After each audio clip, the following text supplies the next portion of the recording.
Welcome to episode 4 of the Willpower podcast. My guest today is Ajit Krishnamoorthy. Ajit is a stand-up comedian and a hardware engineer here in Austin. He has been an inspiration to me for how to not only work hard, but continue to follow passion. I think you guys will take a lot from this one.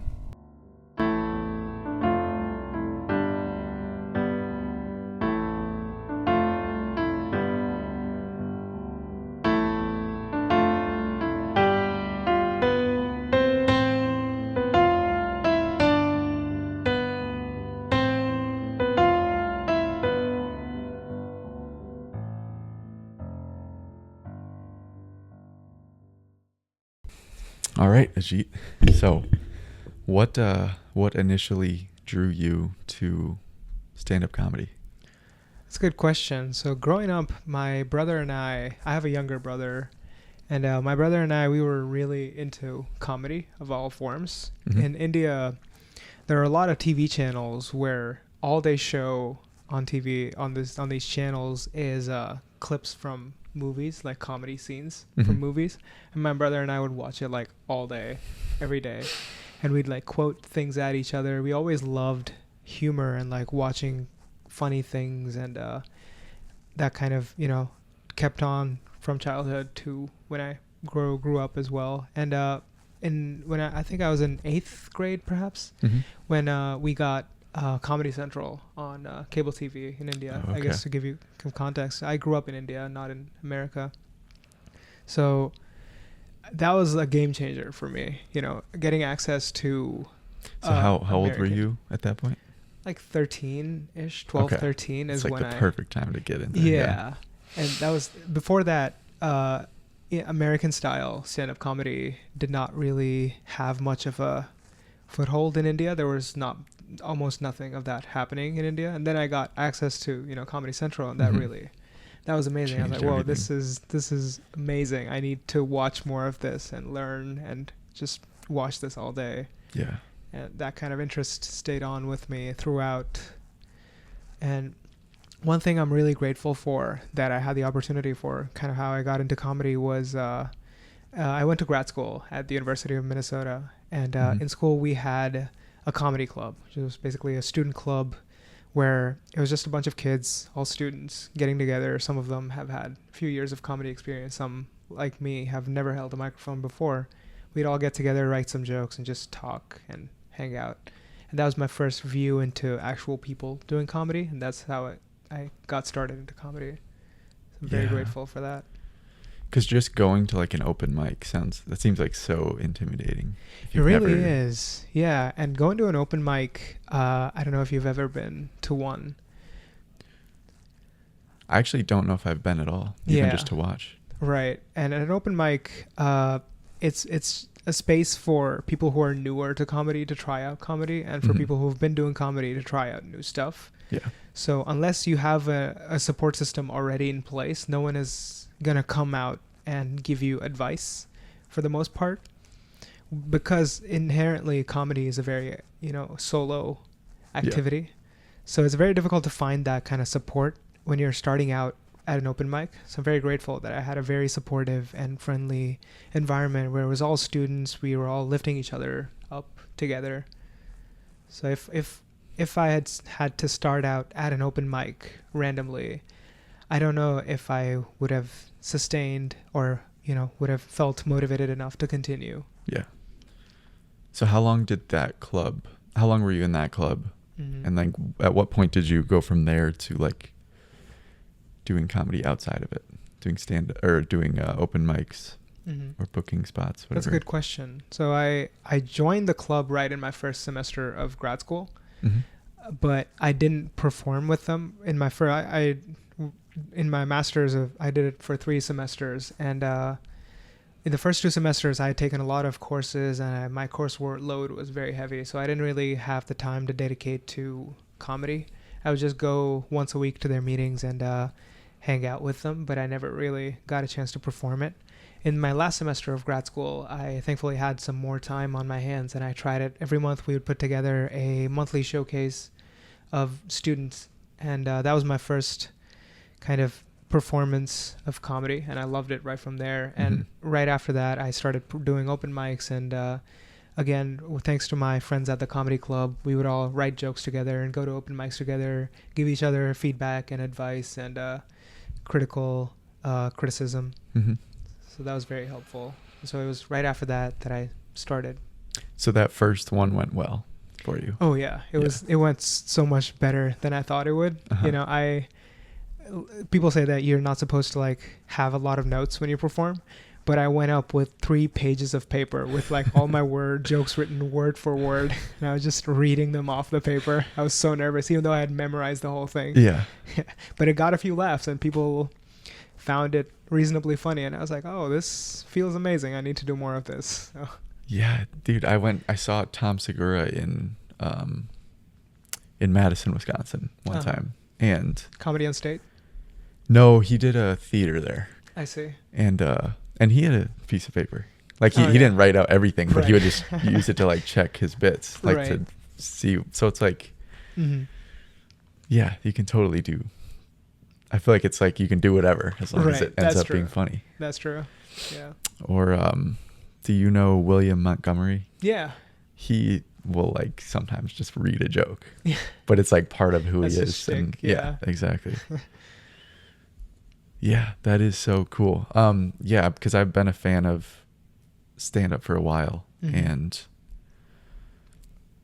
yeah, it's cool you had a way into it, and definitely like being in a community of people doing it is going to be huge in terms of continuing, because I could see where being a lone wolf and just going to open mics and feeling alone, like it would be so much easier to quit and to just give up at some point. For sure. Yeah.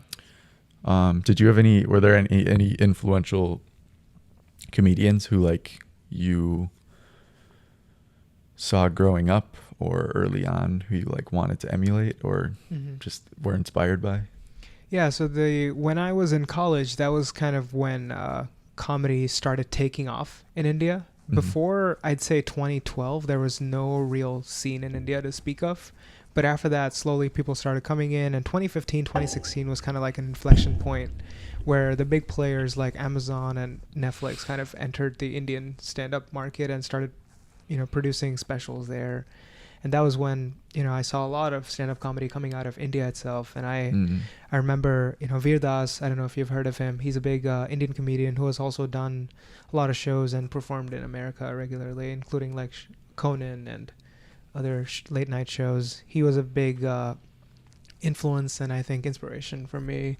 And Biswa Kalyanrath, he's also another Indian comedian who also is an engineer. So it was nice where he would talk about his experiences as an engineer and as a student of engineering, and that was very relatable to me. And his humor also is it involves sciencey stuff, if that makes sense. So that was like, oh, that's cool. No one else is talking about something like this. So it was cool to like kind of be like, oh, I understand what he's saying, and being able to relate to that experience was really cool. I was thinking about this earlier because I know a lot of comedians early on will have like a day job. Yes. Do you have any comedian friends who have like an engineering day job, or are you the only one? Yeah, I know a few other engineer comedians. Yeah, it's not very common though, unfortunately. Engineers, I mean, rightly so, have a reputation of not being very funny. Yeah. Yes, and like there's a thing where like to be an engineer, you do have to like dedicate like that's a big thing. Like you had to go through school and do all that. Yeah.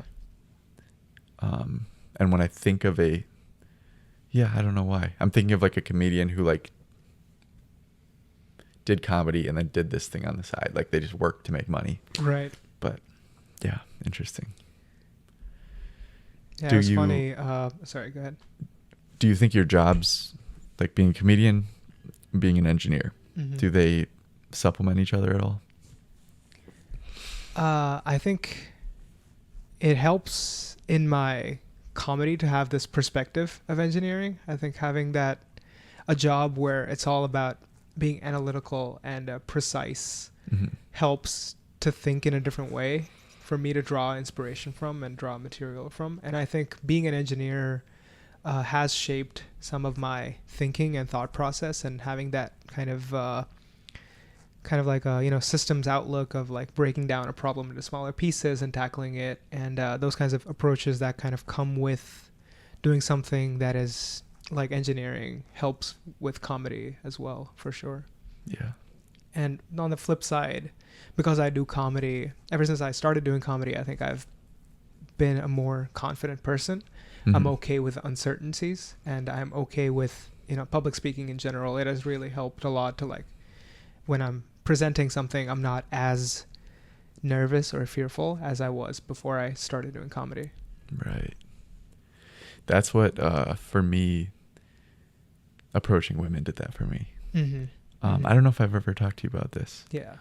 I have? You have. Have I told Yeah, you? Okay. yeah. Yeah. So I went through the whole, like, facing my fear of approaching girls. And Right. that did a similar thing where I built a lot of confidence that came out of that. Like, it wasn't just Mm-hmm. in those situations. Mm-hmm. Yeah, I think And then facing our uncertainty as fears well. and becoming more confident in general has ripple effects across all of Mhm. our live activities. Yeah. Yeah. I think you were about to say something, and I asked you a question. Oh, I think you mentioned relating to the topic of other engineers who are also comedians. Mhm. So when I was at the U of M, among the whole comedy club, there were only 2 Indian kids, and both of us were engineers, so it was very stereotypical there. Nice. Shout out Arman Shah. Okay. So where do you find willpower to do these different things? Because Mhm. like we've discussed, like, you work very hard Mm-hmm. in your engineering role. Yeah. How do you find the drive to do that, and then also outside of that continue to pursue Mm-hmm. stand-up comedy? Mm-hmm. That's a good question. I think one thing in general that helps with willpower or decision making is having clear priorities. Mm-hmm. Where, for me at least, I can't speak for other people, but for me, having fixed priorities of like what is important and what is not helps in that sense.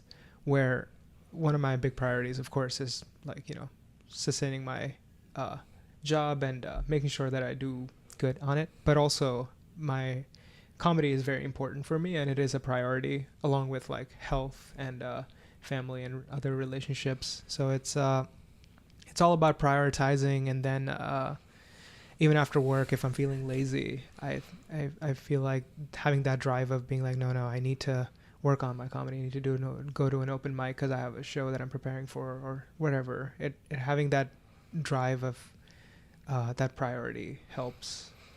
Does just signing up or like having shows coming up, does that Mhm. help? Oh yeah, for That's sure. probably good motivation. That's like an external motivation, but also intrinsically, comedy is something that is very important to me. Mm-hmm. I guess another parallel for a lot of people is fitness, Mm-hmm. where health is important to me as well. Where if it has been a busy week at work or something, and I haven't had much time to work out, I still try to make it a priority to ensure that I find that willpower to go do something, go for a run, go for a walk, or exercise or something of that sort, because it is a priority and it is important for me. Mm-hmm. And when something is important, people tend to find a way to make that happen. Have you had any like difficult decisions where you like had to kind of deprioritize something? Mm-hmm. Yeah, I think it's always like nothing is ever binary in that sense, Mm-hmm. where if it is a busy time at work, I might have to set some other things aside, like not do a comedy open mic tonight or practice or write some jokes tonight because I'm getting on a meeting at night or knocking out something at work, something of that sort. And I guess on the flip side, it was also like in school as well, whereas like if I have a final, I'm definitely not writing jokes tonight, you know. So Mm-hmm. it's always not a binary prioritization scheme, but it keeps changing. Right. So do you think your career has always come before comedy? Yeah, I think so, because it currently I'm not at a position in comedy where I can set aside my career. Mm-hmm. So if it comes where I have to choose between career or comedy, or doing something for work or doing something related to comedy, comedy usually takes a step back. Right. And there's something about like comedy is less urgent. Yeah. Like you have responsibilities at your job. Right. Because at the end of the day, I need to make sure that I have a roof over my head and food. Yes. You can't just tell your job, like, Right. I'm not going to work today, but I'll do it tomorrow. But with comedy, you can always take a step back and then return exactly where you were before. It's definitely not ideal, but sometimes you have to kind of pick and choose and, sacrifice something. Yeah. So where would you like your comedy to go? Would you like to get to a place where where you can step away from your job and go fully into stand-up comedy, or do you always think you're gonna maintain your engineering career as well? That's a good question. I think for me, if possible, where I could be fully employed doing only comedy, I would definitely choose that if I can. But it's not something I think for a lot of people, making it means something different. For me, it is, I enjoy writing jokes. I enjoy performing, and I enjoy being in comedy, that I don't necessarily have like a goal of like, oh, if I sell out Madison Square Garden, or, be able to make, be able to just do comedy full time or something, but I'm enjoying the ride. Right. Yeah. So you just want to keep doing it. Yes. In whatever way. Right. Cool. Okay. When have you failed in the past? And how did you learn from it? So I guess failures are, so common. Everyone fails in some way or another. In terms of comedy, there's no comedian who has not bombed. Bombed meaning not gotten a good response or not gotten a single laugh during your shows. I've had shows where it's been like 10 minutes of just me talking to silent crowds, and it kind of feels bad, but it's all part of the game. You just learn from it and get better. And the same way, like academically as well, I've been a reasonably good student, but there have been challenging courses where some tests have not done well, some of the exams have not gone well, some grades have not been as ideal. And as an engineer yourself, like the whole process of getting a job with interviews, it's full of failures. There sometimes you do not do as well, sometimes there are external circumstances, but all of us have failed tens or hundreds of interviews and have gotten rejected from multiple hundreds of applications. So it's all about moving on and learning from it and trying to get better. Yeah. So how do you kind of step out of that? So like when there is a big failure,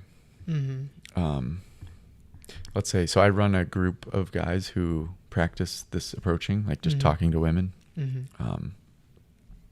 And let me just say strangers, because a lot of people, like myself right now, I have a girlfriend. So I'm either talking to, one thing I'll do is I'll try and promote the podcast. Yeah. And use that as another way to push myself, just telling strangers about what I do. But anyways, there was a guy yesterday who was telling me about how he had this experience where a woman literally like put a hand up in his face when he came in. He gave her a compliment and she just was like, I don't want to talk to you. Right. And how do you in those like, and that's what it can kind of feel like with the job interview where they're like, they don't want you or they don't respond. Right. And like, I've had that with so many, like I've probably applied to like hundreds of jobs that just, you don't hear back. Exactly. Yeah. Or interviews where they just ghost you. I don't know if you've had those. One time I had one where they stopped responding after the second interview, and then they sent me like a feedback request. I was like, you're not answering my emails. Right. Um, Yeah, it happens a lot. but yeah, how do you, like, in those moments of painful rejection, Right. how do you pull yourself away and be like, okay, let me look at this in the long term? Yeah, I think one thing that helps is having a mindset of gratitude instead of entitlement. Like, to take the example of the person who got rejected by the woman who just put up her hand. He was not entitled to her time. Right. So she had no reason to give him any time of day. Same thing with like the job interviews, for example. I'm not entitled to getting a job. And same thing with comedy, especially. Like, there's no way I go up with a mindset of like, you have to laugh at every single thing I say. It should be the opposite, where I'm grateful for anything positive that comes out of it. So I think having that gratitude mindset of being like, okay, if it did not work out, that's fine. What can I do better next time? And even being grateful for that negative experience. Of course, it's easy to say like this, but when you're in that moment, it's very difficult to remind yourself of and practice actively. But I think every day, just being mindful of stepping out of, those powerful feelings and taking a look objectively and being like, oh, maybe I am reacting to it with entitlement instead of gratitude helps me a lot. Yeah, that's a good way to think of it. So where does the gratitude come in there? Being grateful for what you did get out of it, or what you still do have. Right. I think continuing with our examples, like that person, even though he got rejected by that woman where she was just didn't even give him any time. That man could be grateful that, oh, at least I went up and talked to her. Yeah. And I put myself out there and was vulnerable.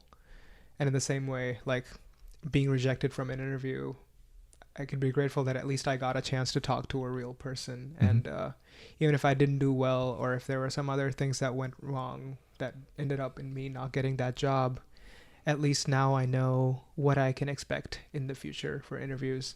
Right. And in comedy shows, like, okay, I wrote this joke that means a lot to me. I thought it was very funny, but it did not get a reception. Now I'm grateful that, okay, at least now I know that there's a lot of room for improvement, or even taking a joke out, replacing it with something new, and refining my process.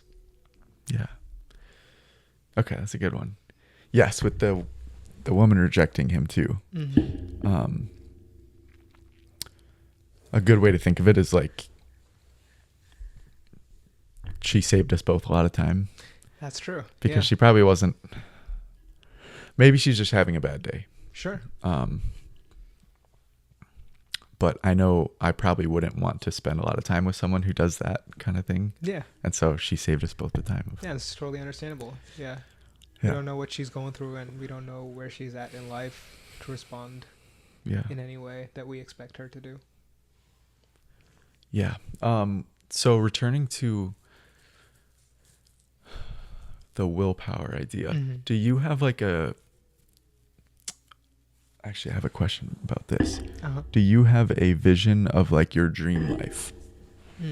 And is there anything missing today from what that could be? It's a good question. I think that's a big question.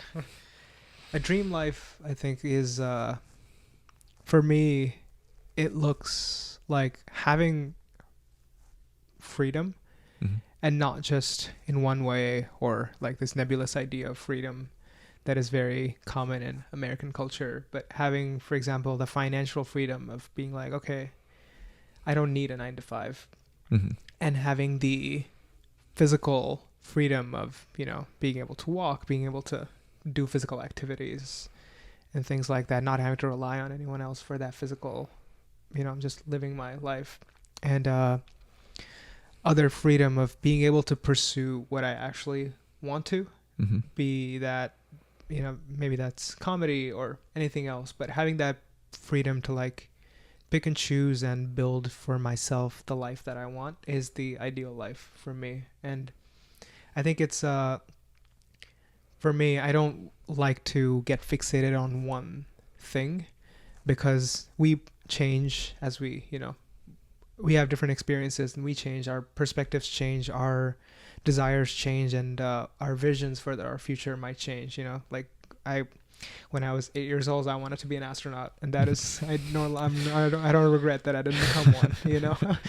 And it's the same thing. Even as we grow up, and even when we are adults, we may see that, okay, this is what I want for my future, but as we experience life and things change, that may no longer be the case. So having that freedom to pick and choose and go where I want in life is the ideal life for me. Yeah. I mean, when it comes down to it, I think freedom is it's almost more of a feeling. It's like if you feel free, which means you feel like you can do whatever you want to do on a given day. Another thing, I think a lot of what breaks that feeling of freedom is like within ourselves, like the freedom to be who you want to be is a big one when I think of that. But yeah, the freedom to just do what you want to do what makes you happy on any given day. Right. And it's always a scale. I am way more free than a person who's working as a day laborer in India, for example, just scrounging up enough money to put food on the table for his family and kids. So I have way more freedom to pursue leisurely activities and other interests. So it's always a scale. And I have less freedom than someone who doesn't have to work 9 to 5 and is not worried for, has that financial backing to explore and do different things that I'm not able to. So it's always that sliding scale. Okay. And so your vision is just like further on the scale. Yes. You're just always kind of trying to move down towards more freedom. Yeah. Just optimizing for freedom. Yeah, that's great. I like that. What is something you're struggling with right now? And I ask this because a lot of people are happy talking about like struggles in the past that they've beaten, but I like to like get into like, what's the thing? Right. Yeah. A lot of people, I guess, like to pretend that they're perfect humans, but we are always struggling, dealing with something or another.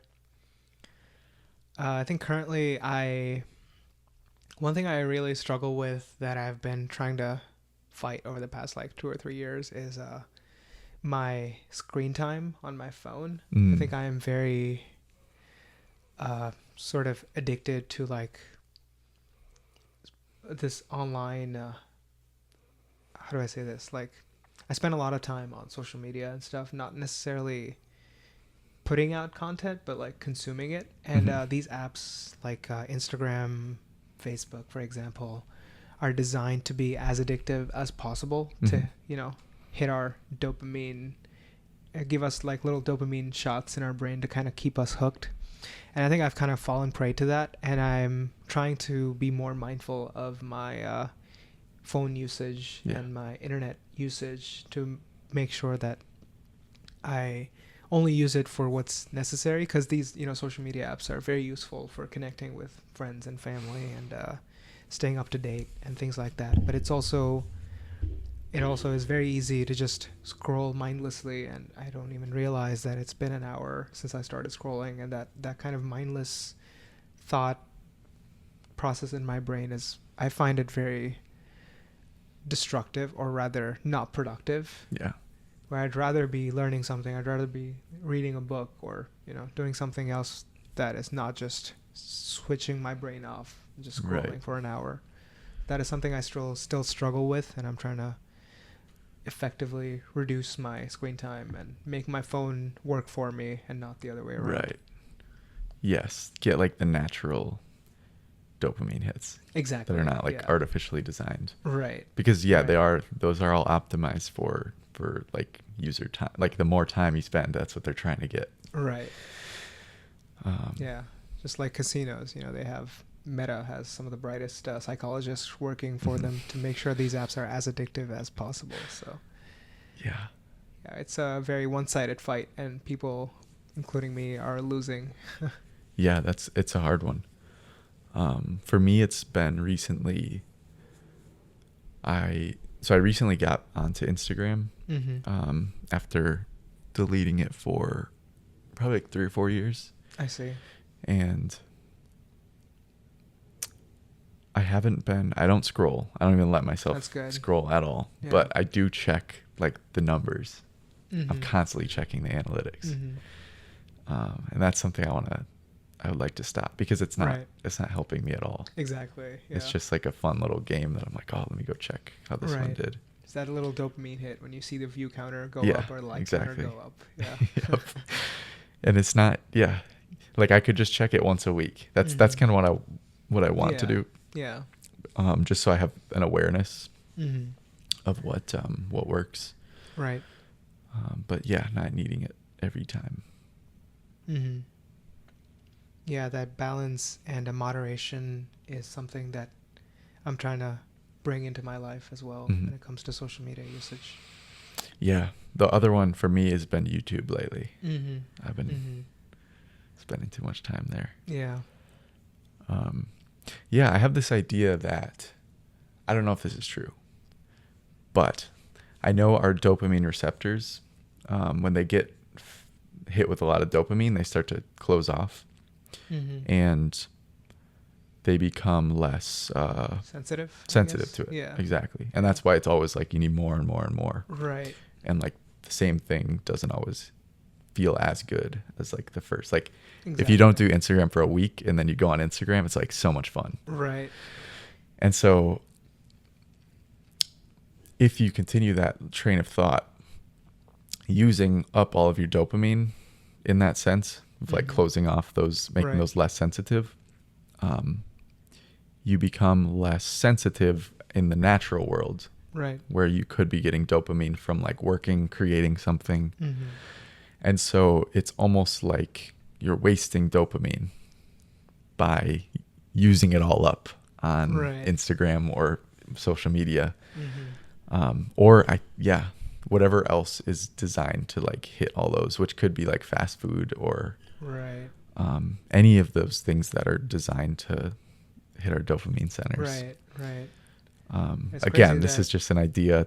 I don't know if it's scientifically backed. It makes a lot of sense. It you know, the way you were describing the effect that social media has on our dopamine and the way it makes it less sensitive reminded me, and it sounded very similar to drug addiction. Mm-hmm. You know, like people get caught up and they try all these drugs, and you will never get that sensation again. You know, there's a saying that the best day in your life is gonna be the first day you try heroin, and people constantly chase that, and you're in this spiraling feedback loop of like wanting to chase that high but never been able to get it, and it's always a diminishing return.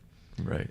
Yeah, it's a very scary slippery slope that, you know, it doesn't get talked about as much, like social media addiction in general. Yeah, because it does the same thing. Like it kills your motivation towards other things. Right. Yeah. And Instagram is more motivating than like going and working on, I don't know, like writing jokes. Yeah. Or those things are difficult. Like anything worth doing is difficult. But instead of that, if we could just go on TikTok and every 5 seconds I get a dopamine hit. Yeah. And that's the way, it's like you put in some work and then you get a dopamine hit. Right. You put in work, you get dopamine. But here it's like, no, just take all the dopamine. Yeah. Yeah. It's scary. Yeah. It's something that I'm struggling with, and I'm trying to find ways to optimize. And so what have been your techniques for? I think setting timers has helped a lot by limiting myself to just a fixed number of minutes of usage for these apps. And also there are a lot of apps that make you wait for a few seconds before you can I have one. access. 1 sec. Yeah, 1 sec. Yeah, I use one called ScreenZen. It's the same concept where it's like, it's designed to reduce like mindless opening, where a lot of people, including me for a while, I had just trained like muscle memory, where the moment I get bored, like even if I'm working and I've just started some program or code to run and there's like a timer or whatever, I have to wait for 10 seconds, my hand automatically picks up my phone and just opens Instagram or whatever. And to kind of limit that sort of mindless association with boredom and phone usage, those apps have been very helpful to just be like, oh, wait a minute, do I really need to use this right now? Or do I really need to look at my screen right now? That little pause of a few seconds has been very helpful for me. See, there's this one that someone was telling me about. I don't know the name, but it makes you turn on the front-facing camera and do push-ups. I love this idea. Yeah. It makes you do like 10 I'm gonna get push-ups that right now, before yeah. you turn the app. Another one makes you, it just makes you look at yourself. Shame you. Yeah. It's like, look at yourself. Opening Instagram. Yeah. It's so funny. But yeah, I have That's one funny. sec set up. That one's good. It just makes you do a breath in, breath out. And then it's like, Right. do you really want to go? Right. Another one is, or the other thing that I do is I turn the color off on my phone. And that just makes it less fun. Like That makes the sense, phone yeah. is just boring. It's Yeah. all gray and yeah. But yeah, that is a tricky problem because there is so much fun to be had on a phone. Right. But then it's a trap because you get It's sucked empty into fun. it. It's like eating Twinkies, right? It's like empty calories. Yeah. You're eating 2,000 calories, but like, is that really what you want to do? You don't feel good after. Yeah. It's not. Yeah. What do you have any of those? Do you have activities you do where you feel good afterward? Because I think that's a good metric for like behaviors we should be doing versus shouldn't. Right. So like scrolling, typically I don't feel good after. For sure. Or yeah. a YouTube binge, I don't feel good after that. Right. Yeah. What are your activities that feel good after? I think activities that involve delayed gratification feel good. Like, working out feels good. It may necessarily not feel good in the moment when you're pushing and you're hurting, but it feels good after, like running the same way. I think, activities that I know are good for me, but are not necessarily fun to do in the moment, feel good after. Yeah. Yeah, for me, a lot of social connection type things, those usually feel good after. That's true. Especially if I'm nervous before, because it's like the same thing. It's like I had to overcome something to get into it. And then, yeah, usually when there's some kind of investment in terms of like some discomfort, physical or otherwise. Right. And that release when you actually get good dopamine. I don't know if there's even a thing of good dopamine versus bad dopamine, but for sure it feels better. Yeah. Yeah. Or like reading. Reading does that for me. Yeah, for sure. Yeah. And it's like reading is not as instantly stimulating as being on the phone, but there's more of a reward. Like I feel better after finishing a book than I do after watching a movie or watching a YouTube video. Yeah, because it takes some work. I think that's the same thing. It does, yeah. You have to be actively doing it. Right. And in the age of like 5-second hyper-focused, maximally boosting content, a book is slow. Like sometimes it may get boring. Yeah. And you have to kind of push through it. Yeah. And if you read, I've recently started reading fiction again. I used to read like mostly nonfiction. Right. But yeah, reading fiction, like you have to get into the book. Like the first couple chapters are just like setting up the groundwork. Yeah, setting it up. And so you have to have that initial investment where it's going to be it'll probably be a little bit boring. Right. Yeah. But yeah, it makes it better. Right. So we talked a little bit about this earlier, but how do you balance extrinsic and intrinsic motivation? Yeah, I think in terms of intrinsic motivation, having a clear set of priorities helps a lot. And for extrinsic motivation, I think having systems in place that help with that help a lot. Like, we were just talking about reducing screen time. Like having an app that tells you, hey, don't scroll right now is an extrinsic motivator that helps me and makes that decision easier for me. And I think having those kinds of systems in place where I'm not having to overcome additional things on top of having to do something that is already, by definition, difficult because I need motivation to do it. It helps to have that in place. Like if I'm going to go out for a run, having my, running shorts and t-shirt and shoes all ready to go helps, because I don't want to be waking up and groggy and being like, oh my God, which shirt do I wear? Which whatever, I don't need to do more. I don't want to make more decisions. I guess there's just make an it element easy. of Make it as easy as possible. Exactly. Having that like decision fatigue set in, where if I'm deciding on every little single thing, it decreases my overall willpower and motivation. So that extrinsic setting up this environment for myself helps. And I guess other extrinsic motivations are like, I guess, goal-based motivations. Like when we're looking for work or looking for a job, an extrinsic motivation could be like getting more money or getting better work conditions or something of that sort. So those definitely help as well. But I think having systems in place that help me keep my motivation constantly at a, not necessarily all the way up, but like high enough where I'm able to continue, helps a lot. Right. Yeah, I think you definitely want, I don't think it's one or the other for intrinsic, extrinsic. That's it's like true. You want to just have them all aligned. So it's like whatever that vision is of what you want, make sure that everything is kind of in that direction. That's a good point. I have never thought, I guess I've always thought about intrinsic and extrinsic motivation as somewhat of a different concept, but now that you mention it, they're both kind of working in tandem. Yeah. I was going to say the more decisions you have to make, the harder it is like scientifically backed.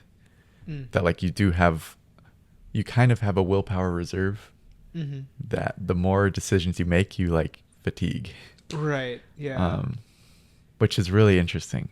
So it's like if there have been studies where they like make people resist some kind of like candy or whatever, and then they will allow them candy afterward. And then they have another group where they didn't make them resist it. And those people are better at not like the ones who had to resist the candy will eat way more candy when they're given it. Oh, okay. Because they had to make it difficult. They had to like resist it the first time. I see. Huh. That is really interesting. Yeah, so we do kind of have a willpower reserve. Right. And it makes sense, because if I'm, I guess going back to the example of like fighting or reducing screen time, if I've had a difficult day where I've done a lot of things, it makes it more difficult to like not scroll, because I've already made so many decisions that my brain is like starting to switch off, that I've just like, okay, I'll give up. I'll give in to my... It's like, fine, I'll just do it. Right. Yeah. Even if I know I'm going to feel bad after. Yeah, there's like two parts of your brain that are fighting. It's like the limbic system, and then the like, I think it's the prefrontal cortex, which is like the smart part of us, the rational part. I see. And yeah, when you get tired, the prefrontal cortex like loses control. And that's where the limbic system, just like your emotional, like, that side of you takes control, and that's where you go to just like mindless scrolling or eating bad or whatever else. Right. Drinking maybe. Do you meditate at all? I do, yeah. Meditation has been something I've been doing on and off regularly. I think as a kid, I didn't really know very much about meditation and mindfulness. I kind of found meditation when I was in college, and it truly helped reset my brain. I was very anxious, and I was a very nervous person before I started meditating. And after I was meditating, I could feel the differences in me.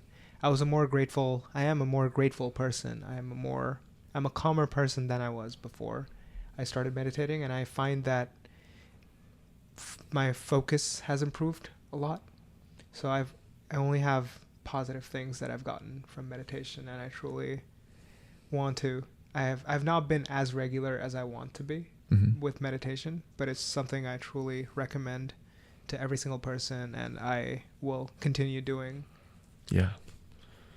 What about I'm kind of similar. Like I've Mhm. had periods where I'm very much on top of it. Probably the past like 2 weeks I've been out of the habit. Mm-hmm. But that is one of the best ways to build willpower is meditation, That makes sense. because it is just like you're constantly bringing your attention back to whatever it is, the breath, or Right. noticing. Mm-hmm. So I agree very much that it's super helpful. Though it's difficult to tell in the moment that you're doing it. And so it can be hard for beginners to really see like what's the reason for this? Right. Why am I doing this? Right. Yeah. It's very much like, I guess, working out as well, where if I work out for a week, I will feel the pain, but I will not feel any gains from it. It only starts percolating after an extended period of time that you start seeing it in hindsight that, oh, this has been beneficial. Yeah. But in that it makes it difficult to continue with it because you don't see any apparent immediate benefits to it. Yeah. Okay. Day-to-day habits. Mm-hmm. So what are the ones that truly like increase your quality of life? So exercising, being active, and meditation, I think that's the best, for me, the best way to start my day. Whenever I've started my day with like a run and a meditation session, or like going to the gym and then meditating after. But any combination of this has been those have been some of the best days I've had, just because, just having your day start with like something fun and positive, and with like running or something, for example, which has a lot of positive effects even after many hours after you've done it. I think that's something that really increases my quality of day. I can literally feel the difference on the days that I've not meditated or done anything for my health versus the days that I have. It's night and day. Yeah, dude, for running, I used to do like long runs on Sundays, and I would like slowly build my way up to like every week I would do a little bit more. And I don't drink anymore, but I used to. And it would be like typical that on Sunday I would have a hangover.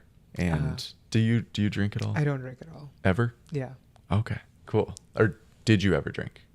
I've had it in the past, but I don't drink anymore. Not anymore. I don't think it never was something that interested me very much. Good. Yeah. It interested me a lot. I would, so kind of like we're talking about, but I would have, a great time drinking on Saturday, and then Sunday I would have both like the physical hangover, but then also like the psychological hangover of just very low mood. Right. And what I found was going for my long run would bring me back. Right. And yeah, so ever since then, every time I do that long run, it's like, I feel so good. Yeah. And I think that's a good reason to work out.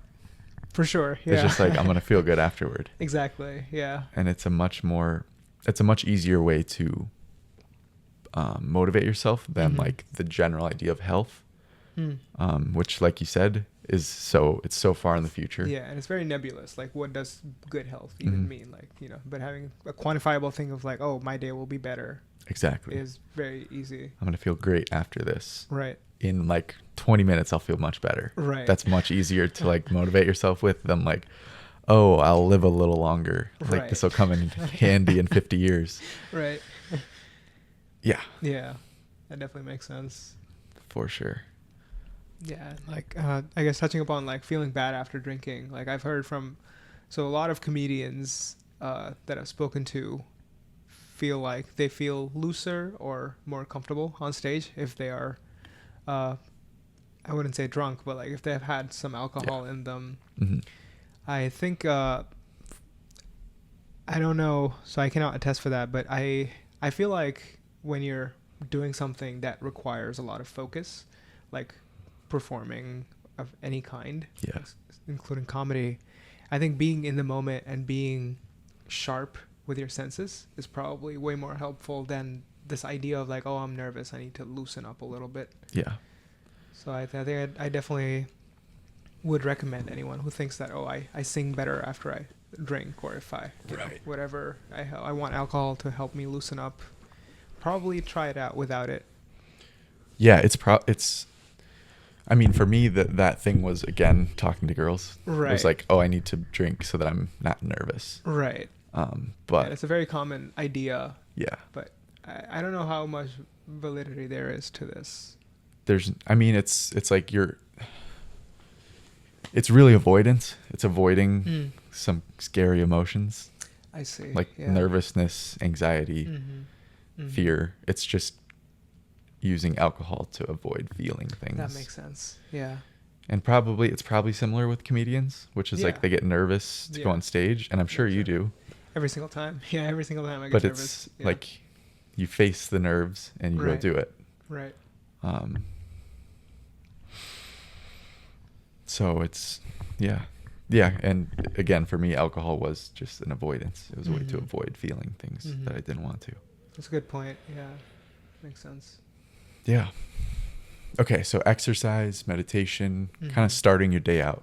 Right. Like when I start my day out well, that kind of gives me that momentum to kind of keep that positive effect going. I think if I start my day off bad, like if I've slept in and I've been scrolling for an hour in bed, those are some of the worst days that I've had. You know, I feel terrible after, and it's very difficult to get myself off that funk and push on and change the trajectory of my day. Yeah. What's your like sleep or diet like? I am very fortunate that I'm a deep sleeper, and I sleep quickly. Like the moment my head hits the pillow, I'm off. Yeah. I think another advantage of meditating, probably, where I'm able to calm my mind better. But yeah, I try to get 8 hours of sleep for sure. It is something that's important to me to make sure that I'm well rested. And diet, I'm vegetarian, so it's something I follow. My family is vegetarian, and I grew up in a religious, like, vegetarian household. I am still a vegetarian, even though I'm not very religious. But it's something that's important to me to make sure that I eat healthier. I try to buy all organic food, so it's very important to me to make sure that I only put good food in me. Okay, let's touch on that quick, because you mentioned your family. I want to know what it's like to have kind of not having support in terms of your stand-up aspirations from your family. That's a good question.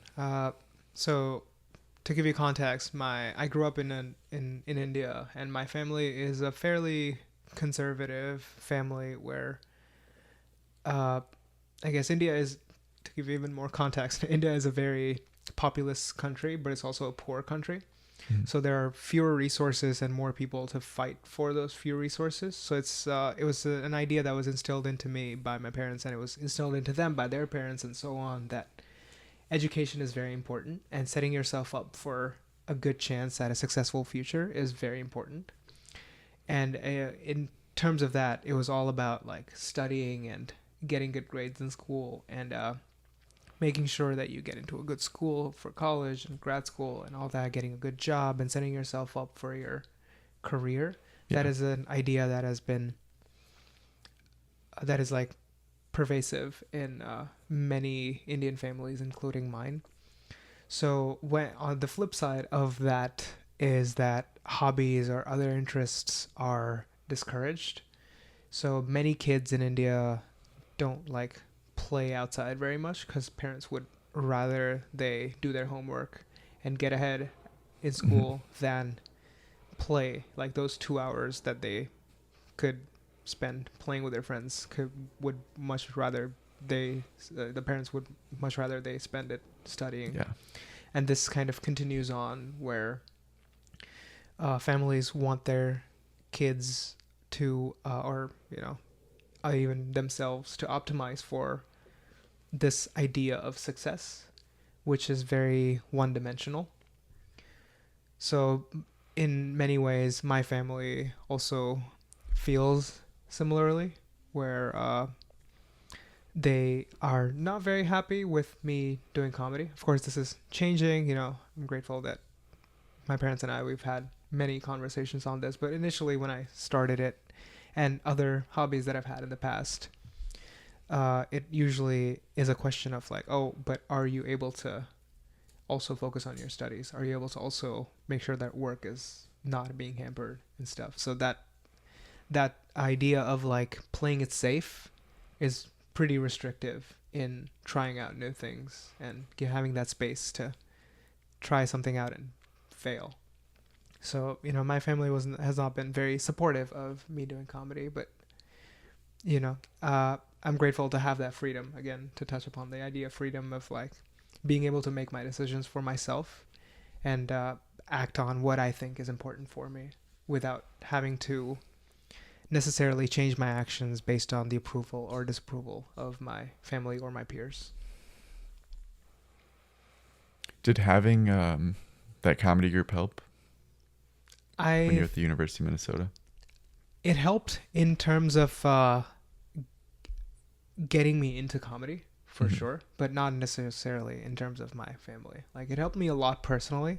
Like, I didn't even know how to properly hold a microphone and all of that, and how to write a joke properly, how to structure it properly. I think I learned way more in my few months of being a part of the comedy club than I would have in many years of doing comedy by myself. Mm-hmm. Yeah, I'm just thinking, I could imagine not having the support of your family. Mm-hmm. If you didn't have the support of anybody else, right, that could be very difficult. So that's true. But it sounds like you were pretty set on like knowing that this was at least something you wanted to pursue. For sure. Yeah. Not that my family is not supportive. It's just that they are more conservative in their beliefs of like sticking to what is safe. Right. Yeah. And they're more risk averse than I am. Gotcha. Awesome. All right, Ajit.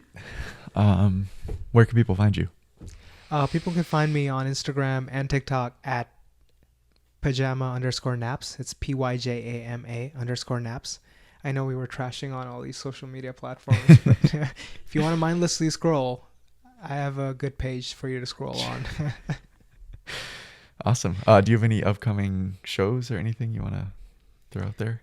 Yeah, so I partner with nonprofits to produce comedy shows for charity. So last year I partnered with Austin Pets Alive, one of Austin's beloved animal shelters, to produce a clean comedy show where I donated 100% of the proceeds from the tickets, along with getting some sponsors in, and we raised over $8,000 for Austin Pets Alive, and I'm gonna do something very similar this year, working with a different nonprofit. So keep an eye out for that if you like clean comedy. Awesome. All right. Thank you, Ajit. Thank you. And bye, everybody.